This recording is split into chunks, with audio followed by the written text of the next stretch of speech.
بسم اللہ الرحمن الرحیم۔ سورۃ النور کے مضامین کو شروع کرنے سے پہلے غزوہ بنی مستلق کے 3 مشہور واقعات میں سے واقعہ افک آپ کے سامنے کل کی مجلس میں رکھا تھا، جس کے بعد سورۃ نور کی کچھ آیات نازل ہوئی اور تاکہ اس طرح کے معاملات اور اس طرح کے گمان مسلم معاشرے کو بار بار مقدر نہ کرتے رہے، بڑے خوبصورت قوانین مرتب کر دیے گئے۔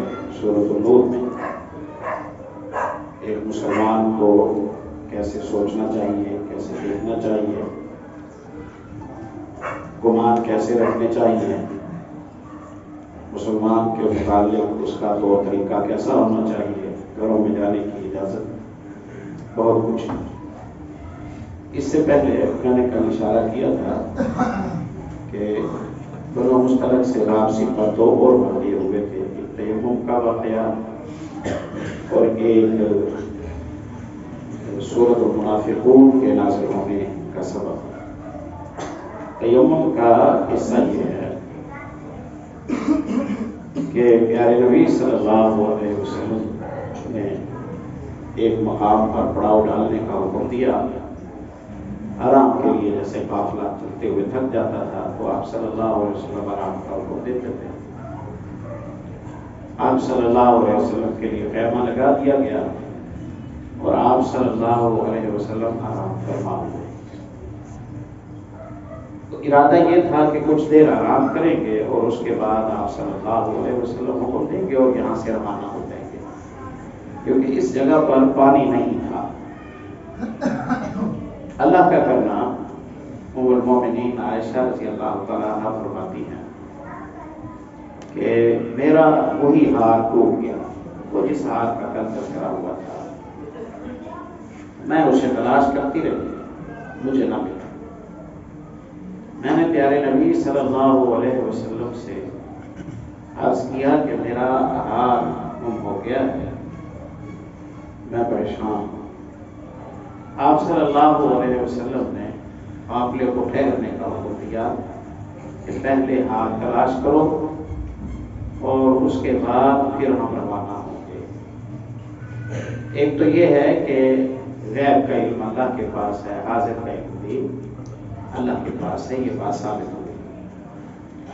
یہ کیسے ہو سکتا ہے کہ آپ کو پتہ ہو کہ ہار کہاں ہے اور آپ صلی اللہ علیہ وسلم پھر بھی بتائیں کہاں؟ یہ تو نہیں ہو سکتا۔ حتیٰ کہ نماز بھی تیمم کے ساتھ آپ ادا کروا دیں، اللہ بھی تیمم کی آیتیں اتار دیں۔ اب یہاں یہ بات نہیں کی جائے گی کہ اللہ کو تو پتا تھا کہ ہار کہاں پڑا ہے، تو اللہ نے پھر تیمم کی آیتیں کیوں اتاری؟ لا یسأل عما یفعل وہم یسألون، اپنے سوالوں کو ادب دو اور اپنی زبانوں کو لگام دو، اللہ کے بارے میں وہ باتیں کیوں کرتے ہو جس کے تم مجاز میں۔ اللہ سے بڑا کون پوچھے کہ اللہ تم نے ایسا کیوں کیا؟ کسی کی جرت ہے؟ اللہ جو کرتا ہے ٹھیک کرتا ہے اور اس کے پیچھے حکمتیں ہوتی ہیں، اس کے پیچھے حکمتیں ہوتی ہیں۔ اور محمد رسول اللہ صلی اللہ علیہ وسلم کے واقعی علم میں نہیں تھا کہ ہار کہاں ہے، واقعی علم میں نہیں تھا کہ ہار کہاں ہے، اور علم میں ہونا کوئی شان بھی نہیں ہے کہ ہر چیز جانتا ہو بندہ تو پھر وہ شان والا ہو جائے گا۔ اللہ کا شریک بننے میں کوئی شان نہیں، بندگی میں شان ہے۔ اللہ کی صفتوں میں پارٹنر بن جانے میں بندے کی کوئی شان نہیں ہے، نہ کوئی اللہ کا حصے دار ہوتا ہے۔ یہ ایک منکر بات ہے جو قوموں کی زبانوں پر آ جاتی ہے۔ اللہ تعالیٰ ہمیں عقیدے کی ستھرائی نصیب فرمائے۔ ابن حجر رحمہ اللہ نے یہاں سے استدلال کیا ہے کہ نبی صلی اللہ علیہ وسلم کی حسن معاشرت ہے، 10-12 درہم کا ہار ہے، آپ صلی اللہ علیہ وسلم کی زوجہ پریشان ہے کہ میرا ہار گم ہو گیا ہے، تو آپ صلی اللہ علیہ وسلم نے ڈانٹ نہیں دیا کہ اب میرے ساتھ 2000 بندہ ہے، 1500 بندہ ہے، میں سب کو تمہارے اس ہار کے لیے روکو، چلو خیر ہے چلتے ہیں. ہاں آپ نے اہمیت دی، آپ نے اہمیت دی، آپ نے دلجوئی کی. خیرکم خیرکم لأہلہ وانا خیرکم لأہلی. تم میں سب سے اچھا کون ہے؟ وہ شخص ہے جس کے گھر والے گواہی دے کہ بندہ اچھا ہے، اور اس اعتبار سے میں تم میں سب سے زیادہ اچھا ہوں. 12 روپوں کا ہار ہے. اور پیارے نبی صلی اللہ علیہ وسلم نے سارے قافلے کو روکا. وہاں پریشان ہے، ہار تلاش کرو. ہار تلاش کیا. یہ تو طے شدہ ولی ہے، کوئی ان کا کے متعلق کوئی کسی کا اندازہ نہیں ہے. یہ تو اللہ کے چنے ہوئے لوگ ہیں. محمد رسول اللہ کے ساتھ ہار نہ ملا، ہار نہ ملا. رسول اللہ صلی اللہ علیہ وسلم میرے خیمے میں ہیں. آپ صلی اللہ علیہ وسلم میری گود میں سر رکھ کے سوئے ہوئے ہیں. نیند آ گئی آپ صلی اللہ علیہ وسلم کو. عائشہ رضی اللہ عنہ فرماتی ہیں میرے ابا جی کو لوگوں نے میری شکایت کی. انہوں نے کہا کہ دیکھو عائشہ نے رضی اللہ تعالیٰ عنہ ایک چھوٹے سے ہار کی وجہ سے ہم سب کو روک دیا ہے. اب نماز کا ٹائم ہو گیا، پانی موجود نہیں ہے، اب ہم کیا کریں گے؟ پرواہ نہ کی جاتی ہے ایک ہار کی. صدیق کو جب بیٹی کے متعلق یہ بات کہی گئی تو انہیں غصہ آیا. وہ تشریف لائے اور انہوں نے آ کر میری کوکھ میں عائشہ رضی اللہ عنہ کہتی ہیں مجھے مارا. مجھے کافی تکلیف محسوس ہوئی. باپ تو باپ ہے نا، اولادیں سیٹ بن جائیں، فیکٹریوں کی مالک ہو جائیں، شادی شدہ ہو جائیں، اولادیں پھر بھی اولادیں ہی رہتی ہیں، اولادیں پھر بھی اولادیں ہی رہتی ہیں. مجھے تکلیف ہوئی ابا جی کے مارنے کی، لیکن میں نے حرکت نہ کی کہ رسول اللہ صلی اللہ علیہ وسلم بیدار نہ ہو جائیں. میرے ابا جی نے مجھے ڈانٹا کہ حبیث رسول اللہ صلی اللہ علیہ وسلم صحابہ بناما، ایک ہار کے لیے تم نے اتنا سارا مسئلہ کھڑا کر دیا ہے. پانی موجود نہیں ہے، نماز کا ٹائم ہو گیا ہے، کیا ضرورت تھی اس قدر پریشان ہونے کی؟ انہوں نے مجھے ڈانٹا. ماں باپ کو ڈانٹنے کا حق ہوتا ہے، ماں باپ کو ڈانٹنے کا حق ہوتا ہے. ان کی ڈانٹوں کو محسوس نہ کیا کرے. خیر کیا کیا جائے؟ پیارے نبی صلی اللہ علیہ وسلم بیدار ہوئے. آپ سے سب کو بتایا کہ اللہ کے نبی نماز کا ٹائم نکلا جا رہا ہے، عصر کی نماز ہے اور پانی موجود نہیں ہے کہ ہم وضو کریں. اب کیا کریں؟ تو پیارے نبی صلی اللہ علیہ وسلم پر اسی وقت اللہ رب العزت نے آیت تیمم نازل کی. اذا قمتم الى الصلاة فاغسلوا وجوهكم وأيديكم الى المرافق وامسحوا برؤوسكم وارجلكم آخر. جب نماز کی تیاری کرو تو وضو کر لیا کرو. جب نماز کی تیاری کرو تو وضو کر لیا کرو. اور اگر پانی نہ ملے فلم تجدوا ماء فتیمموا صعیدا طیبا، اور اگر نماز کا ٹائم نکلا جا رہا ہو تمہیں پانی نہ ملے تو پاک مٹی سے مسح کر لیا کرو، تیمم کر لیا کرو. فتیمموا صعیدا طیبا. اللہ نے بھی ناراضگی کا اظہار نہیں کیا صدیقہ کے ساتھ کہ صدیقہ آپ نے یہ 10-12 روپے کے ہار کی وجہ سے سارے لوگوں کی نماز رزق پر لگا دی. یہ صدیق کا جو گھرانہ ہے اس کے غم بھی امت محمد صلی اللہ علیہ وسلم کے لیے رحمت کا سبب بنے. اس کی پریشانیاں بھی امت محمد صلی اللہ علیہ وسلم کے لیے رحمت کے باعث بنے. غالباً ابو الدرداء راوی ہیں، بیان کرتے ہیں ما ہی بأول برکتکم یا آل ابی بکر، او ابو بکر کے گھر والوں تم پر میں قربان ہو جاؤں. تمہاری کتنی برکتیں ہیں جو مسلمانوں کو اللہ نے نصیب کی ہے. رسول اللہ کو سوار کر کے مکے سے مدینے تک لانے والے بھی صدیق کے گھر والے، خرچہ اٹھانے والے بھی صدیق کے گھر والے، مسجد نبوی کی خریداری کی جگہ کی خریداری والے بھی صدیق کے گھر والے، تبوک کے خرچے اٹھانے والے بھی صدیق کے گھر والے، قرآن جمع کرنے والے بھی صدیق کے گھر والے، مرتدین سے لڑنے والے بھی صدیق کے گھر والے، مدعیان نبوت کا قلع کما کرنے والے بھی صدیق کے گھر والے. جب صدیق مسلمان ہوئے تو اربوں پتی تھے، اربوں پتی تھے جیسے آج کل کہا جاتا ہے.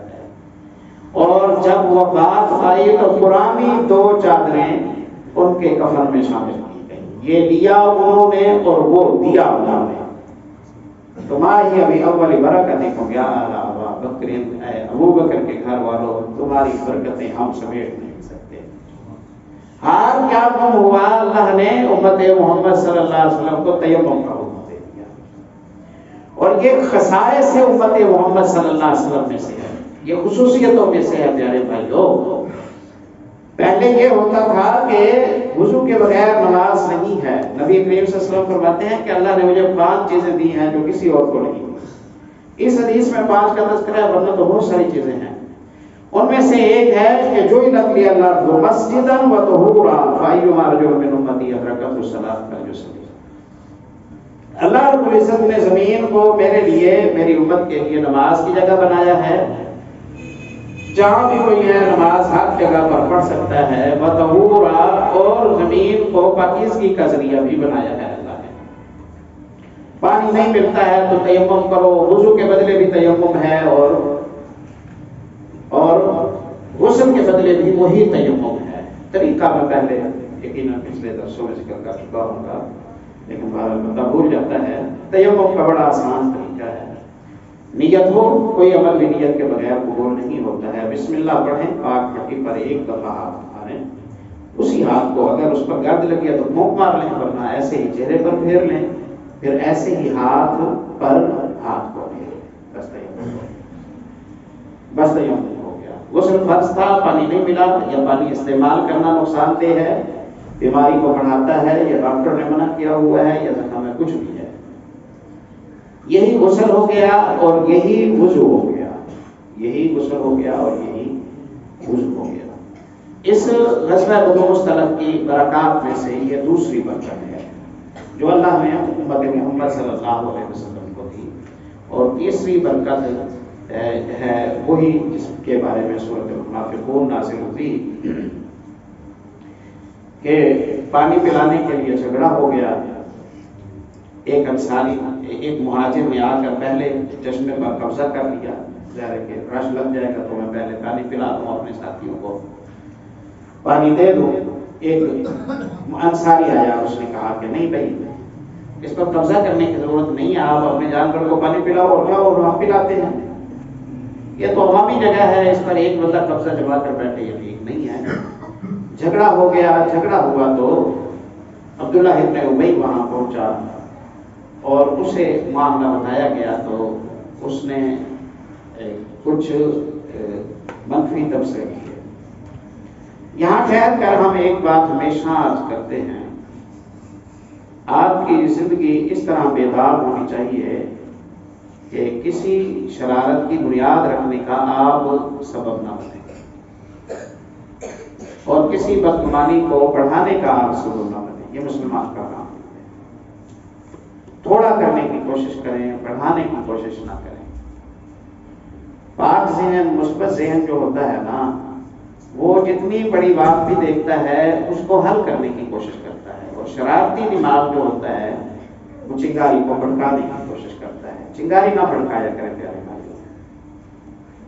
معاملہ آسانی سے جو حل ہو سکتا ہے اسے آسانی سے حل کرنے کی کوشش کریں۔ ہم نے کتنے گھر ٹوٹتے ہوئے دیکھے ہیں، سچی بات یہ ہے، ہم نے کتنے گھر ٹوٹتے ہوئے دیکھے ہیں جن گھروں میں صلح کے لیے وہ لوگ شامل ہوئے جو بے وقوف تھے، بس انہیں معاملہ فہمی نہیں تھی، اس لیے وہ بھڑکا ہو گئے معاملے۔ بے وقوفی نہ کریں، جذبات نہ کریں، جذبات ایسے جن جذبات کا بعد میں نتیجہ خراب ہو۔ کتنے گھرانے ہیں جن کے سربراہ گھر چھوڑ کر 10-10 سال کے لیے چلے جاتے ہیں۔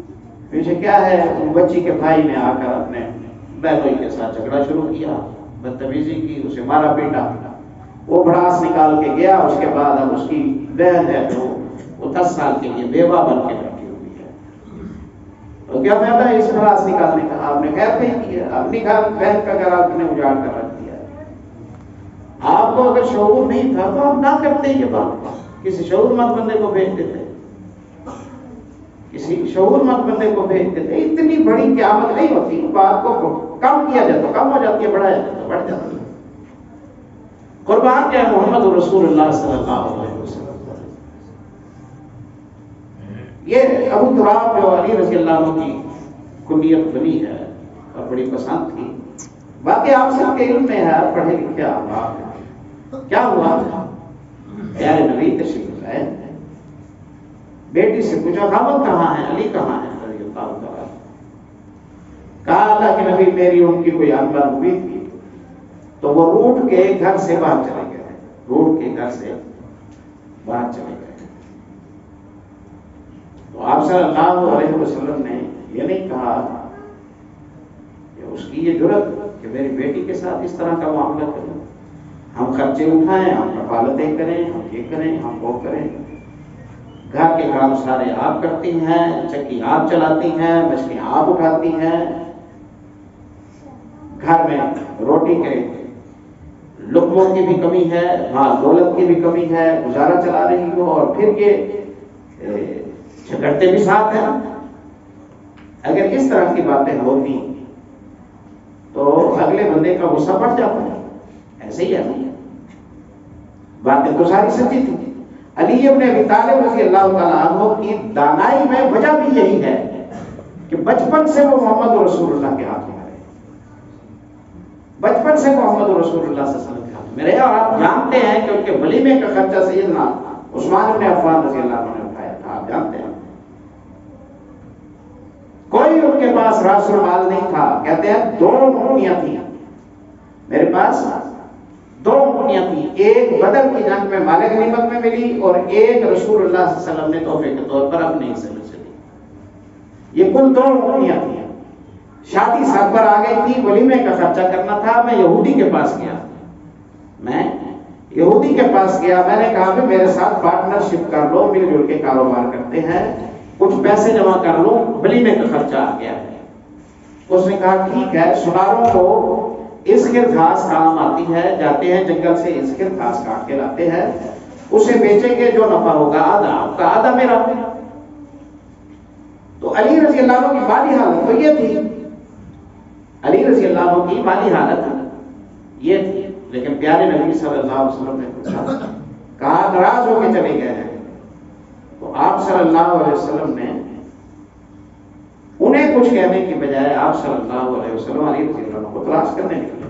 آپ جانتے ہیں کہاں ہے علی، بندے کو بھیجا، مسجد میں سوئے ہوئے. آپ تشریف لائے، نیند تھی. غصے جو تھے نا اصحاب رسول اللہ صلی اللہ علیہ وسلم کے، انعام کی وجہ سے تو ہوتے نہیں تھے. انعام کی وجہ سے غصہ ہونا تو وہ 10 سال تک بندہ غبارہ بنا پھرتا ہے اور وہ اسے بھولتا ہی نہیں ہے.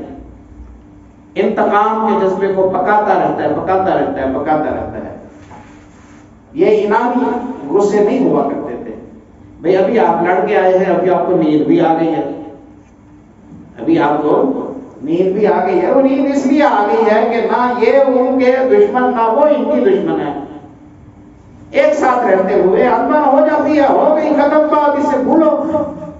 نیند آ گئی علی رضی اللہ تعالیٰ عنہ کو. تو اس کا معنی یہ ہے کہ دل میں داغ نہیں رکھتے تھے جھگڑوں کی صورت میں. پیارے نبی صلی اللہ علیہ وسلم بیٹھ کے سر کو جھاڑا، کہا قم ابا تراب، مٹی پر سونے والے اٹھو، گھر جاؤ. گھر بار والے ہو، یہاں کیوں سوئے ہوئے ہو، چلو گھر جاؤ.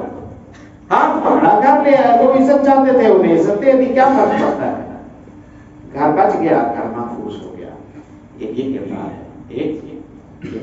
ایک وہ کردار تھا عبداللہ ابن ابی آیا، اس نے کہا اچھا نوبت یہاں تک آ گئی ہے.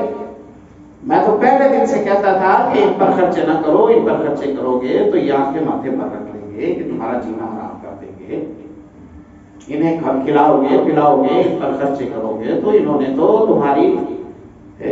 تمہارے حقوق چھین لینے ہیں. وہی ہوا نا. اور اس نے بکواسات کی. دماغ شرارتی نہیں ہونا چاہیے پیارے بھائی، شرارتی دماغ نہ رکھیں. اور اس کے لیے قاعدہ یہ ہے کہ کچھ نہ کچھ قربانی دینے کا جذبہ، کچھ نہ کچھ کسر جھیل جانے کا جذبہ، کوئی فرق نہیں. ہم کچھ نہ کچھ گھاٹا اٹھا دیتے. تحمل انشاءاللہ یہ معاملات کو ٹھیک کر دیتا ہے۔ اس نے بکواسات کی، سیدنا زید بن ارقم رضی اللہ تعالیٰ عنہ 12-13 سال کے بچے ہیں، انہوں نے سن لی کہ عبداللہ ابن ابی نے کس طرح کی بکواسات کی ہیں مسلمانوں کے بارے میں اور رسول اللہ کے بارے میں۔ انہوں نے جا کے اپنے چچا کو یا ماموں کو بتایا کہ اس طرح کی بات اس نے کی ہے۔ چچا نے جا کے رسول اللہ کو بتا دیا۔ رسول اللہ صلی اللہ علیہ وسلم نے عبداللہ ابن ابی کو بلایا، دانائی ہے محمد رسول اللہ صلی اللہ علیہ وسلم۔ آپ لاوا نہیں پکنے دیتے تھے، ابھی کی شکایت آئی ہے، ابھی کے ابھی اسے حل کرو، ختم بات ہو جائے گی۔ یہاں جھڑ رہی ہے اور پھر اندر گھٹتے رہنا، نہ وضاحت کرنا، نہ وضاحت پوچھنا، اس پر 10 سال گزر جائیں، 10 سال میں ہزاروں شکایتیں کھڑی ہو جائیں گی اور اس کے بعد پھر ایک دوسرے کو دیکھنا بھی نہیں چاہیں گے۔ معاملہ ہے اسی وقت اسے حل کرو۔ تم نے یہ باتیں کی ہیں؟ اس نے کہا اللہ کی قسم میں نے نہیں کی۔ آپ نے فرمایا کوئی بات نہیں، ہم نے تجھے معاف کی۔ تم نے نہیں کی تو تمہارا کوئی تنازع نہیں تھا، تم نے نہیں کی، بس ختم بات، تم نے قسم کھا لی، معاملہ اللہ کی عدالت ہے۔ بچے سے بھول ہو گئی ہوگی۔ زید بن ارقم کہتے ہیں چچا نے میرے کان کھینچے اور انہوں نے کہا میری بھی بےزتی کرائی ہے، آپ نے بھی کرائی ہے، جب سنا نہیں تھا تو ہاں بات ہوتے ہیں ایک بات کہہ کے انسائٹ کیوں کرائی ہے؟ میں نے کہا میں نے سنا ہے کہ جھوٹی قسم کھا رہا ہے۔ کہا وہ قسم کھا رہا ہے، قسم کھانے کے بعد آگے کوئی بات نہیں ہوتی۔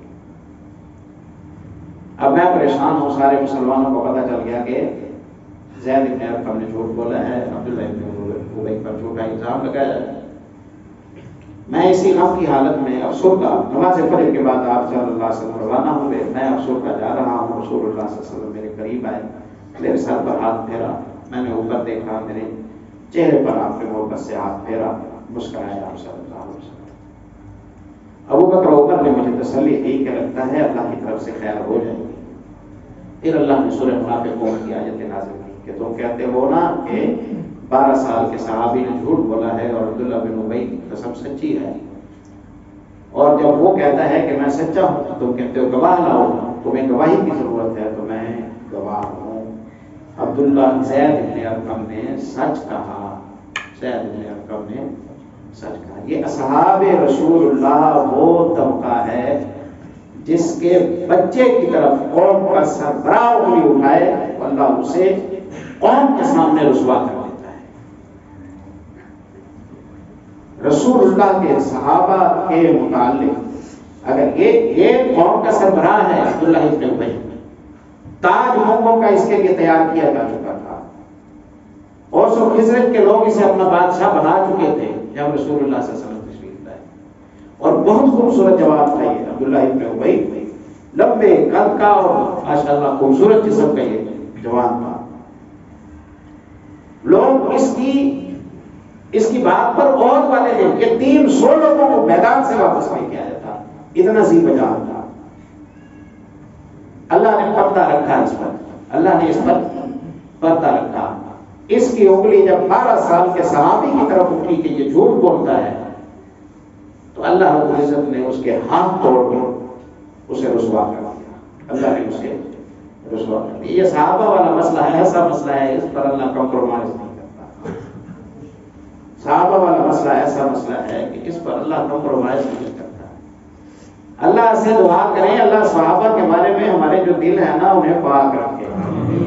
ہم نے متاثرین کو دیکھا ہے، آپ بھی کہیں گے ہر وقت ان کے پیچھے پڑے رہتے ہیں، ہم نے متاثرین اور بیماروں کو دیکھا ہے، انہوں نے صحابہ کی چغلیاں شروع کر دی ہیں، آج ہم انہیں دیکھتے ہیں ان کی نمازیں بھی چوکنے لگتی ہیں، ان کے چہرے بھی بدل گئے ہیں، نورانیتیں بھی ختم ہو گئی ہیں، ان کی دینداری بھی ختم ہو گئی ہے۔ آپ محسوس کریں کسی ایک بندے کی دین سلامت آپ دیکھیں، توجہ کریں کہ اس کے دل میں صحابہ کے بارے میں میل آنا شروع ہو گئی ہو اور دین اس کا سلامت ہو، سوال ہی پیدا نہیں ہوتا کہ اس کا دین سلامت، اس کا دین سلامت نہیں رہتا، آہستہ آہستہ آہستہ آہستہ وہ بگاڑ کا شکار ہو جاتا ہے۔ اس لیے یہ لوگ ایسے ہیں، ان کی عزت کو اللہ اپنی عزت بنا لیتا ہے، ان کی عزت کو اللہ اپنی عزت بنا لیتا ہے۔ میں اس مثال دیا کرتا ہوں، جنگ سے واپس آ رہے ہیں پیارے نبی صلی اللہ علیہ وسلم، کچھ لوگوں نے کہا، انہوں نے کہا کہ یہ رسول اللہ کے جو ساتھی ہیں نا، آؤ ہم تمہیں بتاتے ہیں کیسے ہیں، ہاں بھی بتاؤ کیسے ہیں۔ انہوں نے کہا کھبک کے ہیں، پیٹو ہیں، کھا کھا کے رچتے نہیں ہیں، جنگ میں جاتے ہیں تو منہ پھیر کر بھاگ جاتے ہیں، بزدل ہیں۔ یہ انہوں نے کہا جھوٹی بات تھی نا، اور کھبکے اور پیٹو ہوتے اور جنگ میں بزدل ہوتے تو بدر کس نے فتح کیا ہے؟ اور کس نے فتح کیا ہے؟ مکہ کس نے فتح کیا ہے؟ روم و فارس کس نے فتح کیا ہے؟ ایک گھرانے نے۔ قرآن کس نے جمع کیا ہے؟ ایک گھرانے نے۔ تبصروں میں بے لاگ ہو کر بدتمیزی پر اتر آنا، یہ مسلمان کی شان ہے۔ وہ ادب و آداب اور منہج کو بھول جائے، گواہوں پہ ہاتھ ڈالتا ہے تاکہ گواہی متاثر ہو جائے۔ گواہوں پر ہاتھ نہیں ڈالا جائے گا ورنہ کیس ہی کچا ہو جائے گا، ورنہ کیس ہی کچا ہو جائے گا۔ اللہ اکبر۔ شکایت پہنچی محمد رسول اللہ صلی اللہ علیہ وسلم، لوگوں نے یہ بات کہی ہے، ہم نے بلاؤ، تم نے میرے ساتھیوں کے بارے میں یہ بات کی ہے؟ کہا ہم تو مذاق کر رہے تھے، کہا ہم تو مذاق کر رہے تھے، معاف کر دیا۔ رسول اللہ نے کہا کہ بدتمیزی ان کے ساتھ کرتے ہو، معافی مجھ سے مانگتے ہو۔ لا تعتذروا قد کفرتم بعد ایمانکم، لا تعتذروا قد کفرتم بعد ایمانکم، تو معافیا نہ مانگو، ایمان کے بعد تم نے کفر کا راستہ اپنایا ہے۔ معافیا نہ مانگو، کیسی معافی؟ گواہوں پر بات کرتے ہو، یہ 2000 حدیثوں کا راوی ہے، وہ 1000 حدیث کا راوی ہے، یہ امین ہے محمد رسول اللہ صلی اللہ علیہ وسلم کی سنت کے، یہ کاتب ہے، وہی ہے رسول، وہی اللہ کی طرف سے وہی کے، یہ احکام انہی کے ذریعے سے امت مسلمہ کو ملے ہیں۔ امت مسلمہ کی کل پونجی، کل اسلام، کل سرچشمہ اسلام انہی کے ذریعے سے مسلمانوں کو ملا ہے، انہی کے ذریعے سے آج لوگ جنتی بن رہے ہیں، تو انہیں مشکوک کر دیتے ہو، اسلام کی عمارت کو ڈھا دیتے ہو۔ لا تعتذروا قد کفرتم بعد ایمانکم، معافیا نہ مانگو، تم نے کفر کیا۔ جنہوں نے یہ کہا تھا انہوں نے اللہ کا مذاق اڑایا تھا، ہرگز نہیں۔ انہوں نے رسول اللہ کا مذاق اڑایا تھا، ہرگز نہیں۔ انہوں نے کس کا مذاق اڑایا؟ اصحاب رسول اللہ کا۔ انہوں نے مذاق اڑایا اصحاب رسول اللہ کا، اور اللہ نے کہا تم نے اصحاب کا مذاق نہیں اڑایا، تم نے دراصل کفر کیا۔ اللہ نے کہا کہ تم نے کفر کیا، تو بات ان کی ہے، اور اللہ رب العزت نے ان کے اس جرم کو کفر کہا ہے۔ کہا ہم کا مذاق کر رہے تھے، کہا اب اللہ وآیاتہ ورسولہ کنتم تستہزئون، مذاق کرنے کے لیے یہی لوگ تمہیں ملے ہیں کہ اللہ سے اللہ کا مذاق اڑاؤ، اللہ کے رسول کا مذاق اڑاؤ، اور اللہ کی کتاب کا مذاق اڑاؤ۔ نہیں نہیں، کوئی معافی نہیں، کوئی معافی نہیں ہے، اللہ تعالیٰ معاف کرے۔ تیسرا یہ واقعہ تھا، تیسرا یہ واقعہ تھا سورۃ النور تھی، سورۃ النور جی اس وقت پورا ہو گیا ہے۔ سورۃ النور میں اللہ رب العزت نے آئلی احکام ذکر کیے ہیں، جن میں بدکاری کا ارتکاب کرنے والے مرد و عورت کے لیے جو سزا ہے اس کا تذکرہ کیا ہے۔ اگر کوئی کسی پر بدکاری کا الزام لگائے اور گواہ نہ ہے، اسے حد قذف کہتے ہیں، اس کے احکام ذکر کیے ہیں۔ اور اس کے ساتھ ساتھ خاوند اور بیوی کے درمیان اگر بدگمانی کی صورت پیدا ہو جائے، خاوند کہے کہ بیوی بد کردار ہو رہی ہے اور گواہ نہ ہو، تو اس معاملے کو کیسے ڈیل کیا جائے گا، یہ 3 بنیادی احکام ہیں جو اس صورت میں ذکر کیے گئے ہیں۔ پہلا حد زنا، دوسرا حد قذف، اور تیسرا حد لعان کا مسئلہ۔ پیارے نبی صلی اللہ علیہ وسلم کے گھر کی طرف جو انگلی اٹھی تھی، آپ صلی اللہ علیہ وسلم نے کوئی ہاتھ قائم نہیں، اور جنہوں نے الزام لگایا تھا ان پر حد قذف آپ صلی اللہ علیہ وسلم نے لگا دیا، اور آپ صلی اللہ علیہ وسلم نے اپنے گھر کو اسی طرح بسایا جیسے آپ پہلے بسا رہے تھے۔